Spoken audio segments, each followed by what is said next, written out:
Good morning friends, Ram Ram सभी दोस्तों को। हरियाणा की तैयारी करने वाले सभी बच्चों को प्यार भरी नमस्कार। दोस्तों, हरियाणा में एग्ज़ाम आने वाले हैं तो अपनी तैयारी को अच्छे से कीजिए। और आज हम करने वाले हैं हरियाणा जीके के बहुत ही इम्पोर्टेंट क्वेश्चंस जो बहुत बार एग्ज़ाम में आ भी चुके हैं और उनकी आगे भी आने की पॉसिबिलिटी उतनी ही ज़्यादा है। और दोस्तों, अगर आपको हरियाणा के किसी भी एग्ज़ाम में पास होना है, मेरिट में जगह बनानी है, तो हरियाणा जीके पे तो आपका अच्छे से होल्ड होना चाहिए। और दोस्तों, हरियाणा जीके को रटना मत, उतना ही जितना इसको समझ के करोगे उतना ही अच्छे से आपको आएगी। दोस्तों, ये हमारा अपना कल्चर है, अपनी संस्कृति है, इसको रटना नहीं है, अच्छे से समझ के याद कीजिए और एग्ज़ाम में अच्छे से स्कोर कीजिए। तो आइए करते हैं कुछ और इम्पोर्टेंट क्वेश्चन जो हरियाणा के एग्ज़ाम्स के लिए बहुत ही ज़्यादा इम्पोर्टेंट हैं। क्वेश्चन फर्स्ट है फ्रेंड्स, हरियाणा विधानसभा संविधान की किस अनुसूची के तहत विषयों पर कानून बनाती है। दोस्तों, क्वेश्चन में पूछा गया है, यहाँ पर हरियाणा वर्ड दिया गया है, या फिर ये भी पूछा जाए किसी भी प्रदेश की विधानसभा या फिर किसी भी राज्य की विधानसभा संविधान की किस अनुसूची के तहत दिए गए विषयों पर कानून बनाती है। दोस्तों, आपकी नॉलेज के लिए इतना बता दूं कि जो केंद्रीय सरकार होती है वो कुछ विषयों पर कानून बनाती है, कुछ विषयों पर कानून राज्य सरकार बना सकती है और कुछ विषयों पर कानून दोनों मिलकर बनाते हैं। एक राज्य के विषय क्या होते हैं, एक केंद्र के अंडर आते हैं कुछ सब्जेक्ट्स, और कुछ होते हैं दोस्तों जिनको हम समवर्ती सूची बोलते हैं, वो केंद्र और राज्य दोनों के मिले जुले उस पर होते हैं। तो दोस्तों, इस क्वेश्चन का आंसर होगा संविधान की 7वीं अनुसूची में शामिल कुछ विषयों पर हरियाणा विधानसभा या कोई भी राज्य की विधानसभा कानून बना सकती है। कौन सी अनुसूची फ्रेंड? संविधान की 7वीं अनुसूची में शामिल कुछ विषय। और दोस्तों, यहाँ पर मैं कुछ इसलिए कह रही हूँ क्योंकि 7वीं अनुसूची में बहुत सारे विषय हैं, उन सब के ऊपर कोई भी विधानसभा या हरियाणा विधानसभा कानून नहीं बना सकती। उनमें से कुछ विषय होते हैं जो केंद्र सरकार के अंडर आते हैं, कुछ होते हैं राज्य सरकार के अंडर आते हैं। और दोस्तों, हमारे संविधान में एक व्यवस्था ये भी की गई है, अगर किसी भी विषय पर केंद्र और राज्य का टकराव होता है, उनके आपस में मनमुटाव होता है, अगर उनको कानून बनाने में दिक्कत आती है तो केंद्र का निर्णय ही सर्वोपरि होगा। जो केंद्र सरकार चाहेगी वही कानून बनेगा। नेक्स्ट क्वेश्चन फ्रेंड्स, हरियाणा के किस भूतपूर्व मुख्यमंत्री ने राज्य में जुलाई 1996 में प्रभावी ढंग से पूर्ण मद्य निषेध की घोषणा की थी। दोस्तों, सभी को पता है हरियाणा में शराबबंदी किसने की थी? चौधरी बंसी लाल ने। चौधरी बंसी लाल को हरियाणा का लौह पुरुष भी कहा जाता है और चौधरी बंसी लाल हरियाणा के 3 बार मुख्यमंत्री बने। और दोस्तों, वो केंद्र में जो थे वो रक्षा मंत्री और रेलवे एवं परिवहन मंत्री का कार्यभार भी निभाया। और दोस्तों, ये एक ऐसे नेता थे जो राजनीति के बहुत ही जो कुशल नेता माने जाते थे। और इन्होंने ही जब 1996 में इनकी सरकार बनी तब इन्होंने हरियाणा में पूर्ण मद्य निषेध या शराबबंदी कानून को जो पूर्णतः प्रभावी किया था या लागू किया था। नेक्स्ट क्वेश्चन है, हरियाणा विधानसभा में वर्तमान स्पीकर कौन है? दोस्तों, ये क्वेश्चन बार बार पूछा जाता है, अभी रिसेंट का क्वेश्चन है, इसको करंट अफेयर में भी आप लिख सकते हो। पहली बात तो हरियाणा की ये कौन सी विधानसभा चल रही है दोस्तों? एट प्रेजेंट जो विधानसभा चल रही है दोस्तों, ये है 14वीं विधानसभा। और 14वीं विधानसभा या वर्तमान जो विधानसभा है उसके स्पीकर हैं दोस्तों ज्ञानचंद गुप्ता। कौन है? ज्ञानचंद गुप्ता, जो पंचकूला से विधायक हैं। इसके साथ साथ दोस्तों, हमारे जो जहाँ पर स्पीकर होते हैं वहाँ डिप्टी स्पीकर भी होते हैं। तो वर्तमान में हमारे डिप्टी स्पीकर हैं रणबीर गंगवा जी, और एक प्रोटेम स्पीकर भी होते हैं, वो हैं डॉक्टर रघुवीर सिंह कादियान। तीनों याद रखना दोस्तों, विधानसभा speaker Gyanchand Gupta, deputy speaker Ranbir Gangwa और प्रोटेम स्पीकर हैं डॉक्टर रघुवीर सिंह कादियान। और वर्तमान में दोस्तों ये 14वीं विधानसभा चल रही है। नेक्स्ट क्वेश्चन है, निम्नलिखित में से कौन सर्वाधिक बार हरियाणा के स्पीकर रह चुके हैं? ऑप्शन दिए गए हैं दोस्तों। ऑप्शन ए पर Kuldeep Sharma, option B Harmendra Singh Chadha, option C Satbir Singh और ऑप्शन डी है फ्रेंड्स अशोक कुमार अरोड़ा। और क्वेश्चन में पूछा गया इनमें से कौन हरियाणा की विधानसभा के सबसे ज़्यादा बार स्पीकर बने हैं या सबसे ज़्यादा बार स्पीकर रह चुके हैं। तो दोस्तों इसका उत्तर है हरमेंद्र सिंह चड्ढा हरियाणा विधानसभा के सबसे ज़्यादा टाइम तक रहने वाले स्पीकर हैं और सर्वाधिक 3 बार ये बने हैं। दोस्तों इनका कार्यकाल आपको बताती हूँ। 1987 से लेकर 91 तक, 2005 से लेकर 6 तक और 2009 से लेकर 11 तक ये हरियाणा विधानसभा के स्पीकर थे। कौन बने सबसे ज़्यादा? हरमेंद्र सिंह चड्ढा और ये हरियाणा विधानसभा के 3 बार स्पीकर बने हैं। नेक्स्ट क्वेश्चन है फ्रेंड, हरियाणा का कौन सा जिला हल्के इंजीनियरिंग उद्योग के लिए प्रसिद्ध है? तो दोस्तों हरियाणा का जो फरीदाबाद जिला है वो हल्के इंजीनियरिंग उद्योग के लिए प्रसिद्ध है। और दोस्तों फरीदाबाद ज़िले को हरियाणा का ही नहीं पूरे उत्तर भारत का सबसे बड़ा औद्योगिक नगर कहा जाता है। पूरे उत्तर भारत का सबसे बड़ा औद्योगिक नगर है। यहाँ पर हरियाणा की सबसे ज़्यादा जो उद्योग हैं वो स्थापित हैं। और दोस्तों ये हरियाणा का सबसे ज़्यादा जनसंख्या वाला भी ज़िला है। यहाँ पर हरियाणा का सबसे जनघनत्व भी ज़्यादा है और इसके पीछे यही वजह है दोस्तों, जहाँ लोगों को रोज़गार मिलेगा, जहाँ उनको काम मिलेगा, खाने को रोटी मिलेगी, लोग वहीं पर ज़्यादा रहेंगे। और इसी वजह से दोस्तों यहाँ की जो जनसंख्या है वो हरियाणा की सबसे ज़्यादा जनसंख्या है। क्षेत्रफल में हरियाणा का सबसे छोटा जिला है लेकिन जनसंख्या यहाँ पर उतनी ही ज़्यादा है। और दोस्तों इसको 2 अगस्त 1979 को गुड़गांव ज़िले से अलग करके हरियाणा का 12वां ज़िला बनाया गया था। कुछ फैक्ट हैं दोस्तों, बहुत बार एग्जाम में डायरेक्ट पूछा जाता है कि हरियाणा का 12वां ज़िला कौन सा बनाया गया, तो फरीदाबाद ज़िला हरियाणा का 12वां ज़िला बना, गुड़गांव ज़िले से अलग करके बनाया गया। उत्तर भारत का सबसे बड़ा औद्योगिक नगर है और दोस्तों 1979 में बनाया गया। नेक्स्ट क्वेश्चन देखिए, विश्व का सबसे बड़ा हुक्का कहाँ स्थापित है? हरियाणा में पूछा गया है दोस्तों, विश्व का सबसे बड़ा हुक्का कहाँ है? और दोस्तों ये कुरुक्षेत्र संग्रहालय, कुरुक्षेत्र यूनिवर्सिटी के अंदर स्थापित है। कुरुक्षेत्र संग्रहालय है जो KUK के अंदर ही है और कुरुक्षेत्र संग्रहालय में जो विश्व का सबसे बड़ा हुक्का स्थापित है। दोस्तों पीने के लिए नहीं जाना कहीं, आज ही चल पड़ो कि कुरुक्षेत्र में हुक्का पी के आते हैं। जो विश्व का सबसे बड़ा हुक्का ये पीने के लिए नहीं दिया जाएगा, ये संग्रहालय की चीज़ है, ये सिर्फ दिखाने के लिए होती हैं और ये विश्व का सबसे बड़ा हुक्का है, इसलिए पीने के लिए मत चल पड़ना। नेक्स्ट क्वेश्चन है, ककरोई सूक्ष्म जल विद्युत परियोजना की उत्पादन क्षमता कितनी है? दोबारा से रिपीट करती हूँ दोस्तों, ध्यान रखना क्वेश्चन को। ककरोई सूक्ष्म जल विद्युत परियोजना की उत्पादन क्षमता कितनी है? दोस्तों इसकी उत्पादन क्षमता है 100 किलोवाट और ये कहाँ स्थापित है दोस्तों? सोनीपत में। ककरोई सूक्ष्म जल विद्युत परियोजना कहाँ स्थापित है? सोनीपत में है और जो इसकी उत्पादन क्षमता है वो है 100 किलोवाट। नेक्स्ट क्वेश्चन देखिए, जहाज कोठी म्यूजियम कहाँ स्थापित है? दोस्तों जहाज कोठी म्यूजियम कहाँ स्थापित है? हिसार में स्थापित है और इसे किसने बनवाया था? जॉर्ज थॉमस ने बनवाया था, जिन्हें जहाजी साहब के नाम से भी जाना जाता है। जॉर्ज थॉमस कौन थे? जिन्होंने झांसी को अपनी राजधानी बनाया था और वो जहाजी साहब के नाम से जाना जाता था और ये जहाज कोठी उन्होंने ही बनवाई थी जो हिसार में स्थापित है। Next question friends, Haryana khadi एवं ग्रामो उद्योग बोर्ड की स्थापना कब की गई? बहुत बार एग्जाम्स में आया है।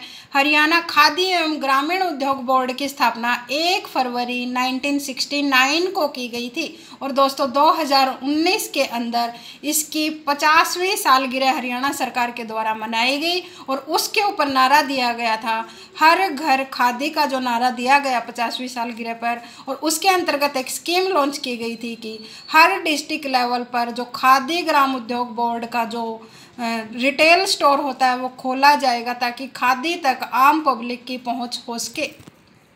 नेक्स्ट क्वेश्चन, मारुति सुजुकी का पहला कारखाना भारत में कहाँ पर लगाया गया? दोस्तों ध्यान रखना, भारत में पूछा गया है, हरियाणा में नहीं। मारुति सुजुकी का जो पहला कारखाना था भारत में, वो गुरुग्राम में लगाया गया था। बहुत बड़ी बात है दोस्तों, भारत में पहली बार लगाया गया और वो भी अपने हरियाणा के गुड़गांव में लगाया गया, गुरुग्राम में लगाया गया। कहाँ पर लगा? हरियाणा के गुरुग्राम में मारुति सुजुकी का भारत का पहला कारखाना लगाया गया। नेक्स्ट क्वेश्चन, पानीपत में अन्नपूर्णा वस्त्र एवं अनाज बैंक कब शुरू किया गया था? कौन सा बैंक दोस्तों? अन्नपूर्णा वस्त्र एवं अनाज बैंक। दोस्तों यहाँ पर गरीबों को कपड़े और अनाज दोनों चीज़ें दी जाती हैं और इस बैंक की शुरुआत पानीपत में 7 अप्रैल 2016 को की गई थी। कब की गई? 7 अप्रैल 2016। नेक्स्ट क्वेश्चन देखिए, हरियाणा का घग्गर यमुना मैदान कितने प्रतिशत भाग पर विस्तृत है? दोस्तों हरियाणा को तो घग्गर यमुना मैदान का ही पूरा वो कहा जाता है, पूरा हरियाणा ही लगभग घग्गर यमुना मैदान के ऊपर बसा हुआ है। और यहाँ पर दोस्तों जो पूरा प्रतिशत भाग देखा जाए वो है 93.67% भाग है जो हरियाणा का, वो घग्गर यमुना मैदान का हिस्सा है। नेक्स्ट क्वेश्चन देखिए, हरियाणवी फिल्म छैल गेला जांगी किस वर्ष आई थी? दोस्तों हरियाणवी फिल्म पूछी गई है, छैल गेला जांगी, एग्जाम्स में बहुत बार आई है। ये किस वर्ष आई दोस्तों? ये आई थी वर्ष 1985 में। तो दोस्तों ये भी बताइए ये फिल्म किस किस ने देखी, कमेंट जरूर कीजिए और आपको कैसी लगी थी। नेक्स्ट क्वेश्चन देखिए, हरियाणा का गांधी किसे कहा जाता है? दोस्तों भारत के जो महात्मा गांधी है वो अलग है, एक गांधी हरियाणा के भी हैं और वो हरियाणा का गांधी किसे कहा जाता है? तो दोस्तों वो कहा जाता है मूलचंद जैन को। किसे कहा जाता है हरियाणा का गांधी? मूलचंद जैन को। याद रखना दोस्तों, हरियाणा का गांधी मूलचंद जैन। हरियाणवी फिल्मों का रॉबिन हुड किसे कहा जाता है? दोस्तों हरियाणवी फिल्मों का रॉबिन हुड किसे कहा जाता है? जगत जाखड़ को। किसे कहा जाता है दोस्तों? जगत जाखड़ को हरियाणवी फिल्मों का रॉबिन हुड कहा जाता है। नेक्स्ट क्वेश्चन देखिए, हरियाणा का प्रथम विश्वविद्यालय कौन सा है? दोस्तों आई थिंक हर बच्चे को पता होना चाहिए, जो ग्रेजुएशन या मास्टर डिग्री लेवल तक पढ़ा है उसको तो ज़रूर पता होना चाहिए। हरियाणा का जो प्रथम विश्वविद्यालय है दोस्तों वो 1956 में कुरुक्षेत्र विश्वविद्यालय बना था। दोस्तों हरियाणा बना 1966 में, लेकिन ये विश्वविद्यालय 1956 में ही कुरुक्षेत्र विश्वविद्यालय कुरुक्षेत्र के अंदर स्थापित किया गया था। और दोस्तों इसकी नींव भारत के प्रथम जो राष्ट्रपति थे डॉक्टर राजेंद्र प्रसाद ने रखी थी। किसने रखी? डॉक्टर राजेंद्र प्रसाद भारत के प्रथम राष्ट्रपति के द्वारा कुरुक्षेत्र विश्वविद्यालय की नींव 1956 में रखी गई थी और ये हरियाणा का पहला विश्वविद्यालय है। नेक्स्ट क्वेश्चन देखिए दोस्तों, लीलाधर दुखी स्मारक सरस्वती संग्रहालय कहाँ पर स्थित है? दोस्तों लीलाधर दुखी स्मारक सरस्वती संग्रहालय सिरसा के बाल भवन में स्थित है। कहाँ पर? बल्टाना रोड पर दोस्तों, सिरसा के बल्टाना रोड पर बाल भवन है और उस बाल भवन के अंदर जो लीलाधर दुखी स्मारक सरस्वती संग्रहालय है वो स्थित है। और दोस्तों इसकी स्थापना 26 अप्रैल 2001 में की गई थी। कब की गई? 26 अप्रैल 2001 में सिरसा के बाल भवन में लीलाधर दुखी स्मारक सरस्वती संग्रहालय की स्थापना की गई थी।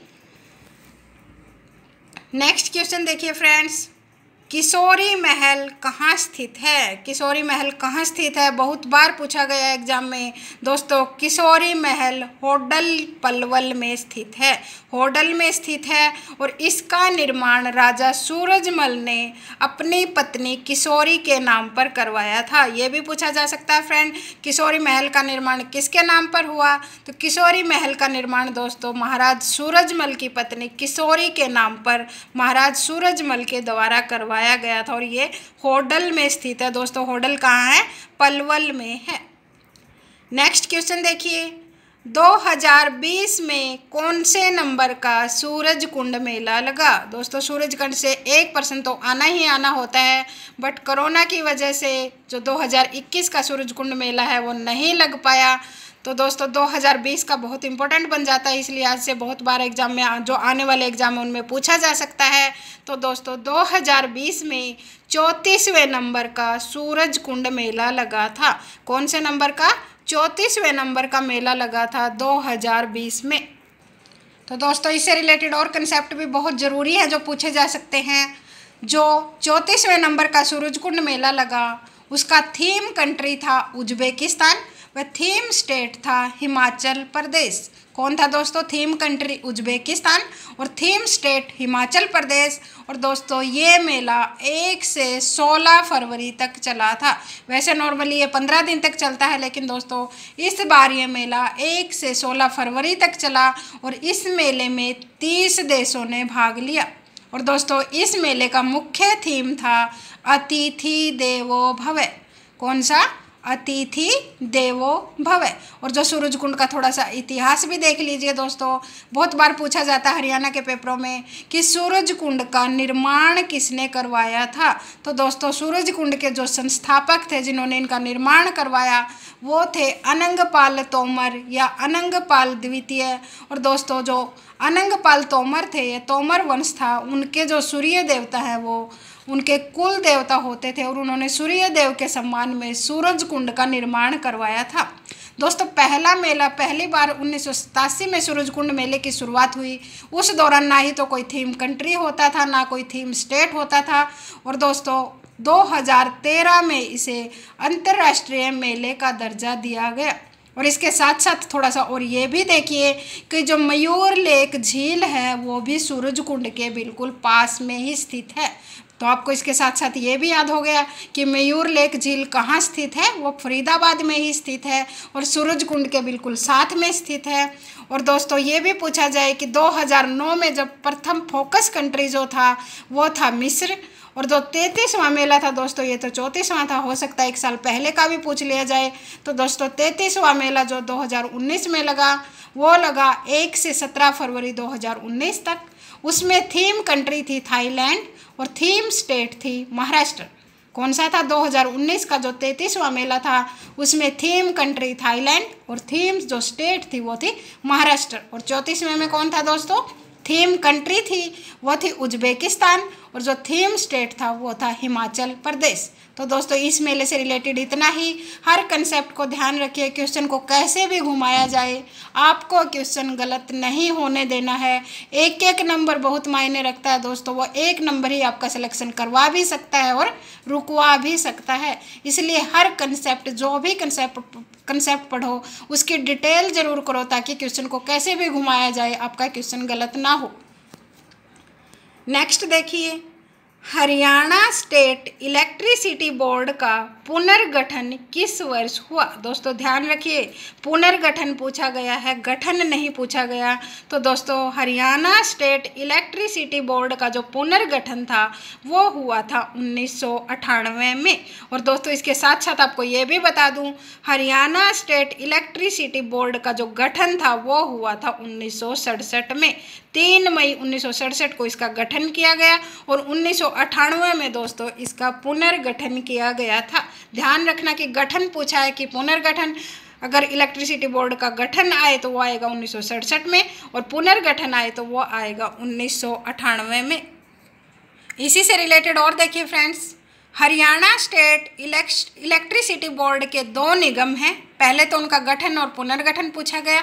अभी आपको इसके साथ साथ ये भी देखिए कि इसके 2 बोर्ड और इलेक्ट्रिसिटी बोर्ड के 2 निगम हैं। एक है हरियाणा बिजली उत्पादन निगम लिमिटेड। दोस्तों एक है उत्पादन के लिए और दूसरा है हरियाणा बिजली वितरण निगम लिमिटेड। दोस्तों ध्यान से देखिए, पहले वाला है उत्पादन निगम लिमिटेड और दूसरा है वितरण निगम लिमिटेड। अर्थात एक यूनिट के अंदर प्रोडक्शन होता है और दूसरी यूनिट उसको डिस्ट्रीब्यूशन का काम करती है, अर्थात उसको बांटती है। एक जगह बिजली बनाई जाती है और दूसरी जगह उसका बंटवारा किया जाता है।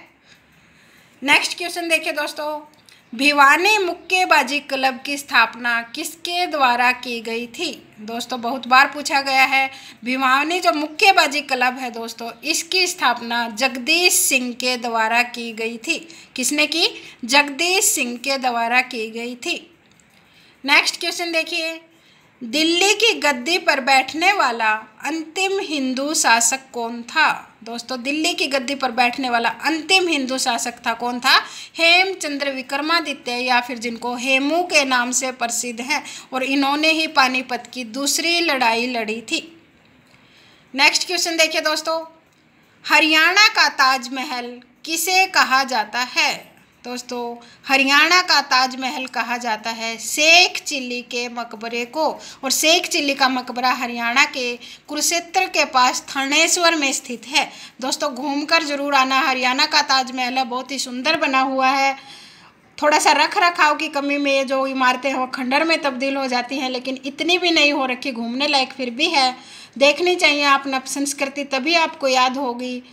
और दोस्तों, इसको शाहजहाँ के पुत्र दारा सिकों ने अपने गुरु शेख चिल्ली की याद में बनवाया था। कौन थे शेख चिल्ली? शाहजहाँ के पुत्र दारा सिकों के गुरु थे, और दारा सिकों ने अपने गुरु की याद में उनकी मृत्यु के बाद इस मकबरे का निर्माण करवाया था।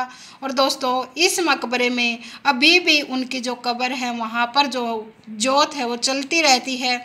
मैंने इनको जाकर भी देखा था, बहुत सुंदर बना हुआ है। नेक्स्ट क्वेश्चन देखिए फ्रेंड्स, बाबर किसका वंशज था? दोस्तों, बहुत बार एग्जाम में आया है बाबर तो हरियाणा के इतिहास से बहुत ज़्यादा संबंधित है। और बाबर किसका वंशज था? दोस्तों, बाबर चंगेज खां व तैमूर लंग का वंशज था। दोनों ही बहुत खूंखार होते थे, चंगेज खां भी और तैमूर लंग भी। इसी वजह से बाबर इतना खूंखार बन गया था। दोस्तों, बाबर चंगेज खां और तैमूर लंग का वंशज था। नेक्स्ट क्वेश्चन देखिए, किस पुस्तक में थानेश्वर को हिंदुओं का मुख्य केंद्र कहा गया है? दोस्तों, किस पुस्तक में थानेश्वर को हिंदुओं का मुख्य केंद्र कहा गया? दोस्तों, किताब उल हिंद में जो थानेश्वर है उसको हिंदुओं का मुख्य केंद्र कहा गया है। किसमें फ्रेंड्स? किताब उल हिंद में।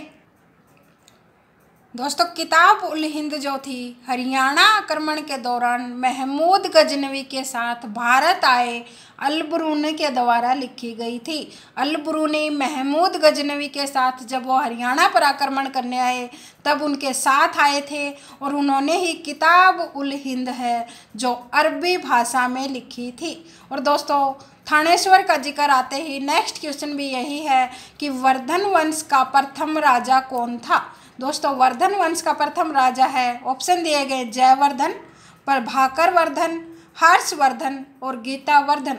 तो दोस्तों, हर्षवर्धन को देखते ही उस पर टिक मत कर देना। जो वर्धन वंश के प्रथम राजा थे वो प्रभाकर वर्धन थे। और दोस्तों, वर्धन वंश का दूसरा नाम पुष्यभूति वंश था। कौन सा वंश था? वर्धन वंश का दूसरा नाम था पुष्यभूति वंश। उस वंश का पहला राजा था प्रभाकर वर्धन, जो बहुत ही ज़्यादा फेमस हुआ। उसके बाद हर्षवर्धन जब राजा बने, उन्होंने थानेश्वर को अपनी राजधानी बनाया।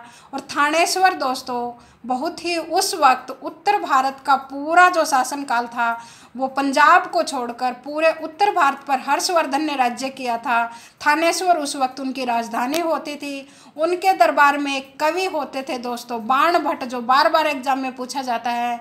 उन्होंने हर्षवर्धन का जीवन चरित्र लिखा और उस पुस्तक का नाम था हर्षचरित। और दोस्तों, हर्षवर्धन खुद भी एक साहित्यकार थे, एक कवि थे। इन्होंने भी 3 पुस्तक लिखी, मैं बार बार आपको याद करवा रही हूँ, एक ना एक एग्जाम में आ ही जाती है। इनकी तीनों पुस्तकों का नाम था दोस्तों नागानंद, रत्नावली और प्रियदर्शिका। कौन कौन सी? नागानंद, रत्नावली और प्रियदर्शिका। और जो बाण भट्ट ने लिखी वो थी हर्षचरित। 3 पुस्तक हर्षवर्धन की है, नागानंद, रत्नावली और प्रियदर्शिका। और दोस्तों, इन्हीं के शासनकाल में चीनी यात्री भारत आए थे जिन्होंने थानेश्वर का बहुत महिमा मंडल किया, बहुत ही गुणगान किया। वो थे दोस्तों, उन्होंने एक पुस्तक लिखी CU की। ये 5 पुस्तकें थानेश्वर नगर से संबंधित हैं।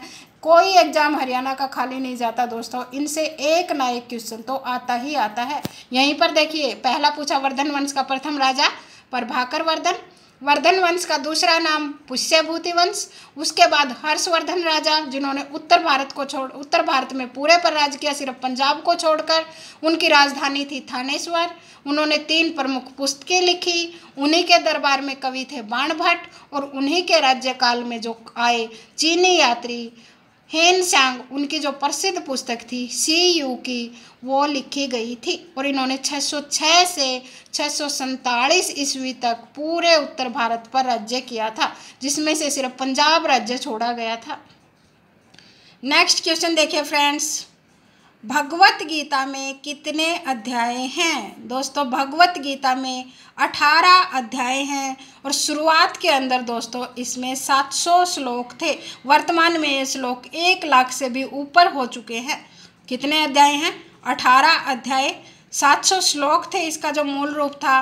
और दोस्तों महाभारत है भगवत गीता है जो महाभारत के भीष्म पर्व का अंग है। कौन से पर्व का अंग है?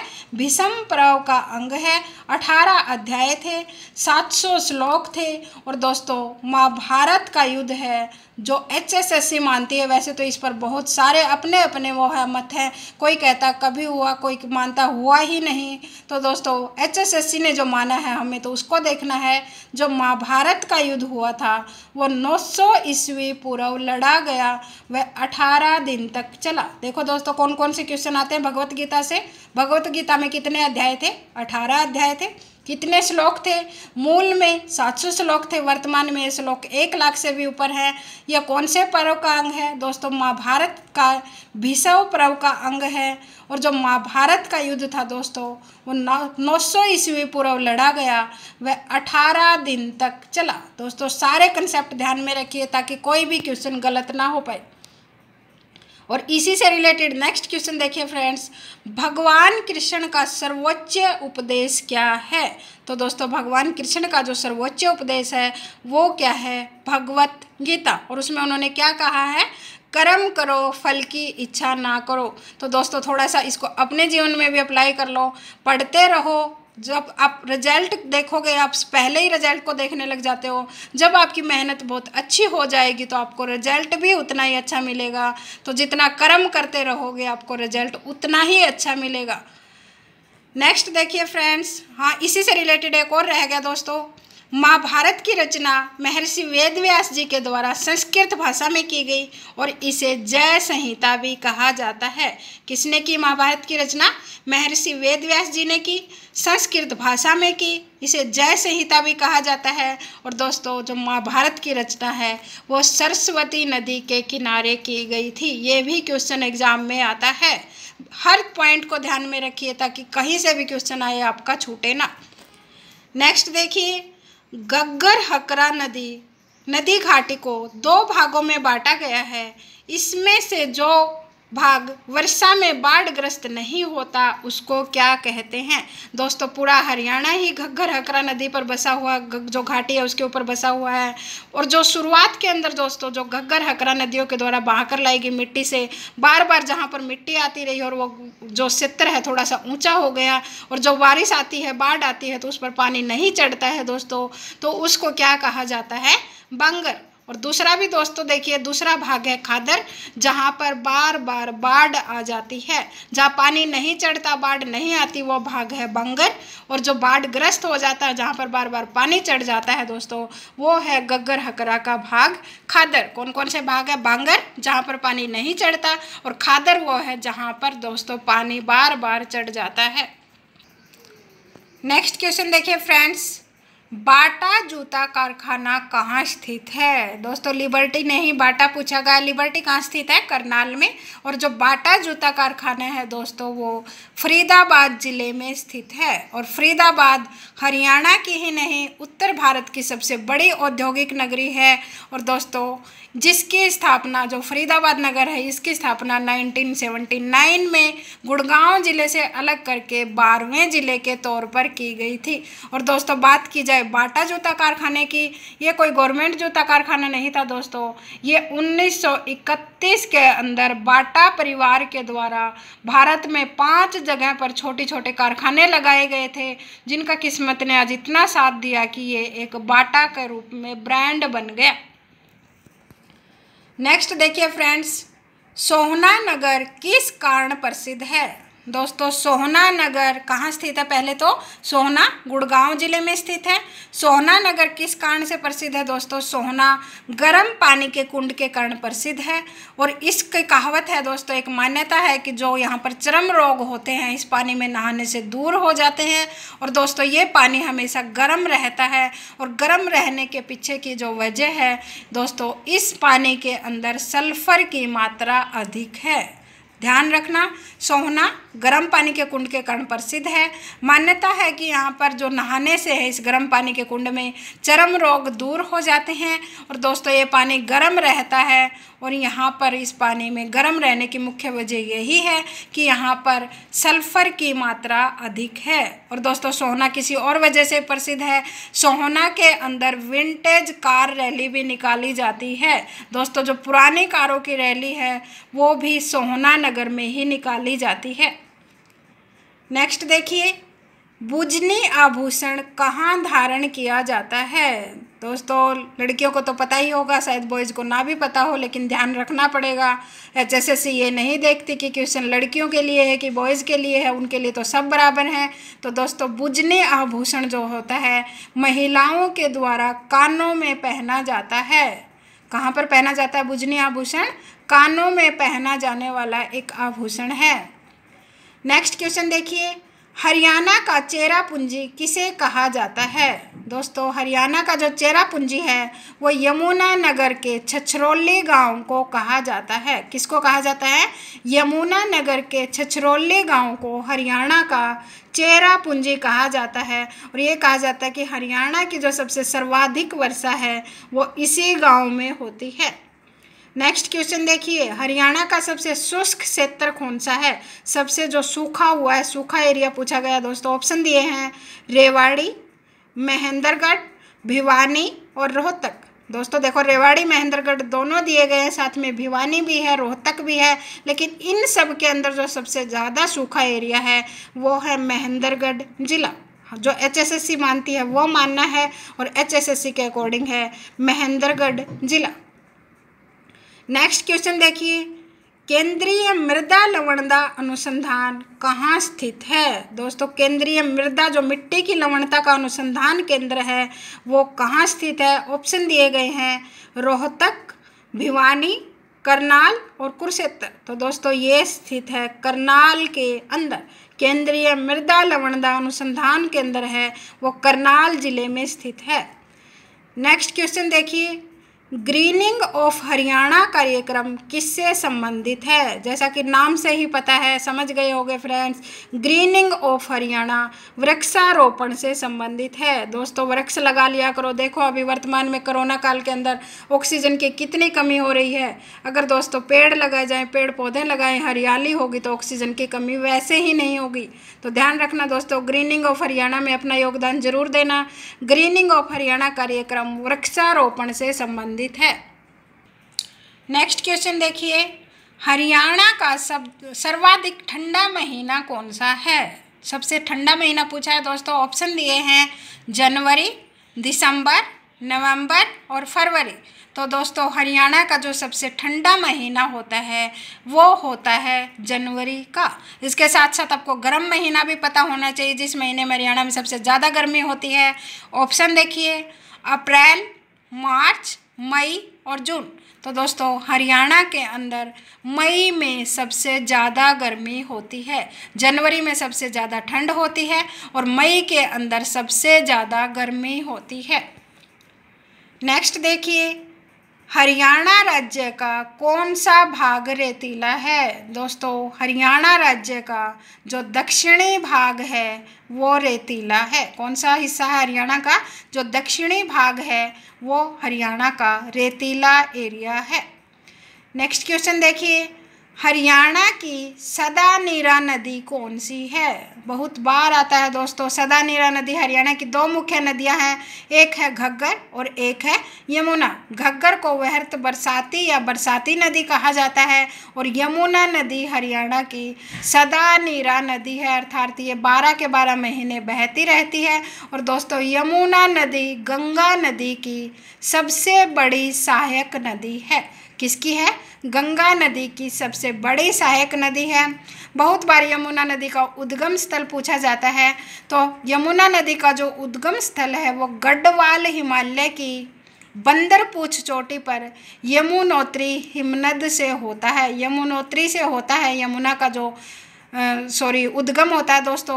और जिस चोटी की ऊंचाई जहाँ से इसका निकलना होता है, ये नदी निकलती है, उसकी ऊंचाई है 6330 मीटर। यमुनोत्री से निकलती है जो बंदरपूछ चोटी पर है और जिसकी ऊंचाई है 6330 मीटर। और दोस्तों ये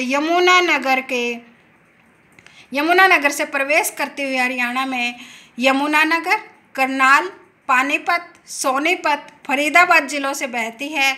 और दोस्तों ये नदी हरियाणा और उत्तर प्रदेश के बीच 320 किलोमीटर की सीमा बनाती है। बहुत बार पूछते हैं, इन्हीं में से क्वेश्चन बार बार रिपीट होते हैं। कितने किलोमीटर की सीमा बनाई? 320 किलोमीटर की। और हरियाणा और उत्तर प्रदेश के बीच में उत्तर प्रदेश हरियाणा की पूर्वी सीमा पर स्थित है। और दोस्तों ये हरियाणा के 5 जिलों में बहती है, यमुनानगर, करनाल, पानीपत, सोनीपत और फरीदाबाद। नेक्स्ट क्वेश्चन देखिए, महाभारत में वर्णित नरकातारी तीर्थ किस नदी के किनारे स्थित है? दोस्तों अभी थोड़ी देर पहले ही मैंने बताया था, सरस्वती नदी के किनारे ये जो महाभारत में वर्णित नरकातारी तीर्थ है वो स्थित है। सरस्वती नदी है इसका उत्तर। जो महाभारत में वर्णित नरकातारी तीर्थ है वो सरस्वती नदी के किनारे स्थित है। और दोस्तों यह नदी हिमाचल प्रदेश के सिरमौर जिले की सीमा पर स्थित शिवालिक की पहाड़ियों से निकलती है। कहाँ से निकलती है? हिमाचल प्रदेश के सिरमौर जिले की सीमा पर स्थित शिवालिक की पहाड़ियों से। और ये यमुनानगर जिले के आदि बद्री नामक स्थान से राज्य में प्रवेश करती है। कहाँ से? यमुनानगर जिले के आदि बद्री नामक स्थान से सरस्वती नदी हरियाणा में प्रवेश करती है, हिमाचल प्रदेश के सिरमौर जिले से निकलती है। और दोस्तों इसी नदी के किनारे महर्षि वेदव्यास ने महाभारत की रचना की थी। कहाँ पर की थी? सरस्वती नदी के किनारे ही महर्षि वेदव्यास ने महाभारत की रचना की थी। और जो महाभारत में वर्णित नरकातारी तीर्थ है वो सरस्वती नदी के किनारे ही स्थित है। तो दोस्तों आज के लिए इतना ही। उम्मीद है आपको सभी क्वेश्चन अच्छे लगे होंगे। दोस्तों बहुत ध्यान से पढ़िए, कोई भी क्वेश्चन पढ़िए उसकी अदर रिलेटेड डिटेल ज़रूर पढ़िए। ये क्वेश्चन एग्जाम में बहुत बार आ भी चुके हैं और दोबारा भी रिपीट होने की उतनी ही ज़्यादा पॉसिबिलिटी है। दोस्तों 2014 से एग्ज़ाम हो रहे हैं। हरियाणा के ऐसे बहुत ही कम क्वेश्चन बचे होंगे जो पेपरों में ना आए हों। बार बार वही क्वेश्चन रिपीट होते हैं, इसलिए हर क्वेश्चन को ध्यान से पढ़िए, उनसे रिलेटेड कंसेप्ट को पढ़िए। जितनी अच्छी तैयारी करोगे उतना ही रिजल्ट भी अच्छा आएगा। तो दोस्तों आज के लिए इतना ही। उम्मीद है आपको पसंद आई होगी। और अगर वीडियो पसंद आई हो तो like, share and subscribe our channel. मिलते हैं नेक्स्ट वीडियो में।